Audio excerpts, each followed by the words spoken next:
Hello everybody, welcome back to Starvale. Apologies again for such a long time between videos. Again, things are really busy, so getting the time to do this is difficult.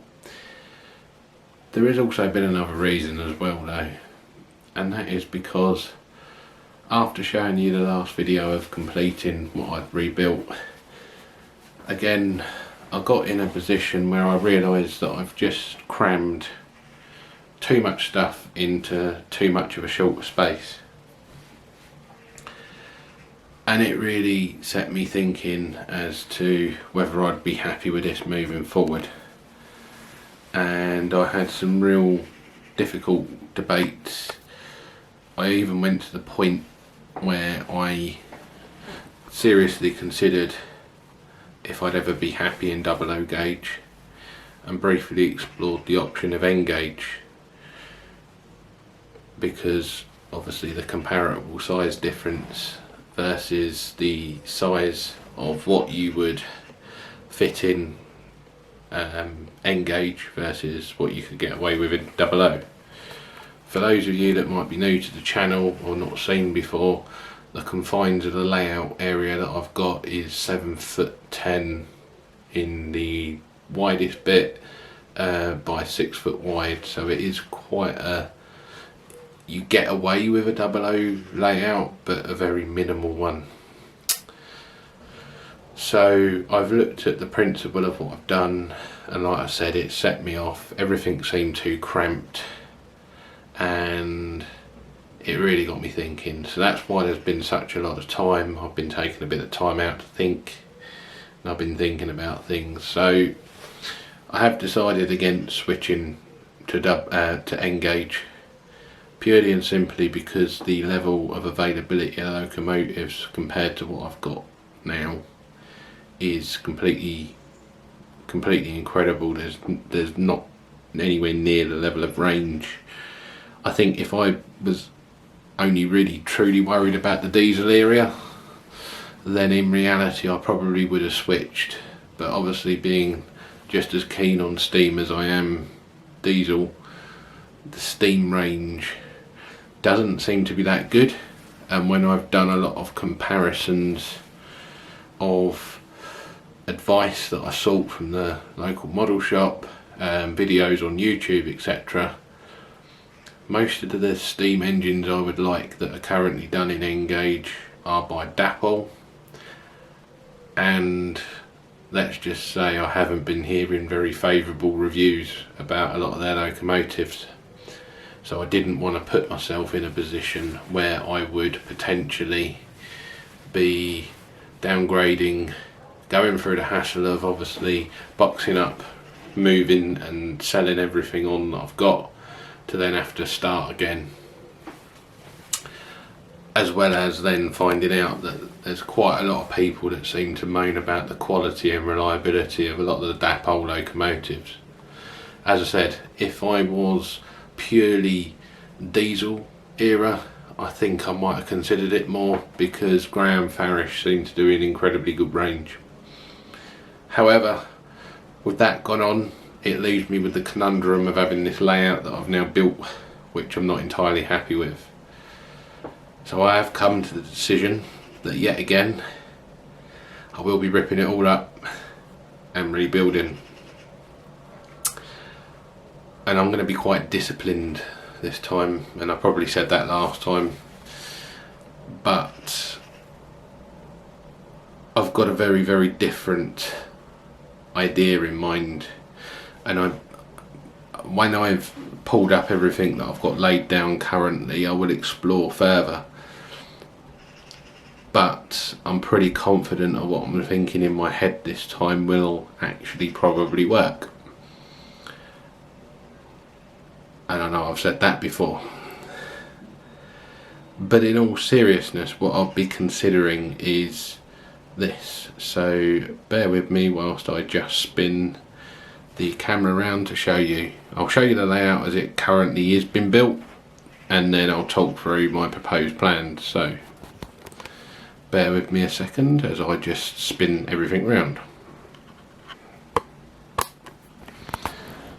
So in this bit here, this was going to be the main station around this area here. This line here was also going to be the bay platform. Now as you can see, clearances are tight. To get a platform in this area I just think would be too difficult, and it's too much on the edge again. And then what I've done here is I've crammed a good yard in, so that's that. This line then runs round either onto the line that runs all the way round in the loop, or this middle line here runs round to what would be this secondary station, which has then got the head shunt to run round and go back. And then obviously this line here is the one which is the loop that goes all the way around the layout, comes over the lifting bridge here, and then you're back into the station. So it's a good idea, and it's, you know, running what I've run on it was relatively practical. The ergonomics of it worked out quite well.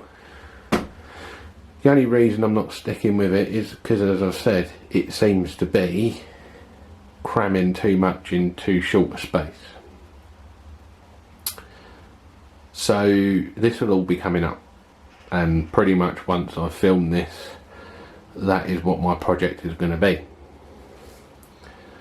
So I've been pondering, and on one of my previous videos where I was in the middle of building this one and thinking out some plans, I think I showed some pictures, and if I can find it on the computer I'll probably drop it in at the end here. But one of the ideas that I toyed with previously was sort of having a station that ran the length of this, which was you know, it wasn't a terminus, it was an open-ended station which would have fitted the 4 coach trains in. And I'm going to go back to that principle, because what I'm toying with in my mind is, obviously, for those of you that don't remember from before, the board splits here, because I've made this to be portable, obviously living in rented accommodation, so that if I ever had to move I didn't have to rip up a layout after a load of work. It is designed that it can come apart in sections. So there's one split here and there's one split there, so it's 3 separate boards. This whole board is one here, this board from here to here is board 2, and board 3 is this board, which then also has the bridge attached to it, which then completes the loop. So the idea that I've been thinking of quite extensively, and will continue to test the principles out once I've back to a blank canvas for this, is that I will look at re-establishing the station idea that runs through here, enough for a 4 coach train, and it will be an either-ended station. And what I'll probably look at, the engine shed definitely won't be there, it just won't be practical, but I will look to incorporate the goods shed at either one end of the station, so either this end or somewhere around the end that it is now.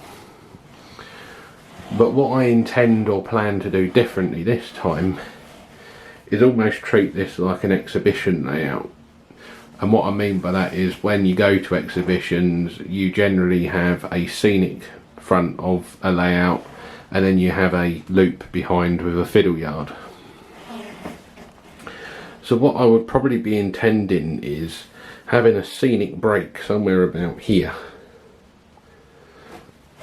and then a second one here, because my intention's always been that Stour Vale is a fixational countryside rural station town, somewhere around the Somerset and Dorset area region. So like I say, not a real place, but somewhere fictitiously along that line. And what I've done on this current layout is just crammed too much in, and it's not realistic with what I want to build. So as you can see, I've got the back scenes there. Some of those will be put along, and my whole principle will be that pretty much from here all the way along, got the break there in the board, and then all the way along till we get to here would be the only scenic bit of the layout. The station would be built around there. Like I say, it'd be an end-to-end sort of through station, wouldn't be a terminus. The one thing I am going to continue to look at and explore would be the possibility of having a bay platform. Now, until I start tinkering with this, I don't know whether the bay would come in that way or come in that way. Until I start sort of working out possibilities with this, I really don't know. And then, like I say, just working out what area that small goods shed can go. And then the scenic bits will be the back scene areas with the hills and the countryside, and there will be probably a mixture of probably some hill stroke static grass being built with maybe a few little independent houses, which shows that it is just a small, tiny, rural little village station that would have been around about the late 50s, early 60s, before the end of steam. And then the idea is where we run off scene, either there or there, is this potentially, I still want the loop so that we can have trains going round, but also I'll be looking at this pretty much as a fiddle yard. Because the other thing I thought of, the one thing where this isn't practical is if I kept this layout, there isn't really any storage space for any trains that I might want to run on and run off. Pretty much everything that I have on the layout has got to run, or I've got to stop and put things on and take things off. So the idea would be, as you come off scene here, you have one maybe two lanes that run through to the continuous loop, but then this would just turn into a fiddle yard area so that trains could be run off. And what I'm thinking is one that comes through this way, have 2 or 3 sidings so that 2 or 3 different trains can be sitting there, and then maybe have this sort of running through that way and a couple of sidings that way,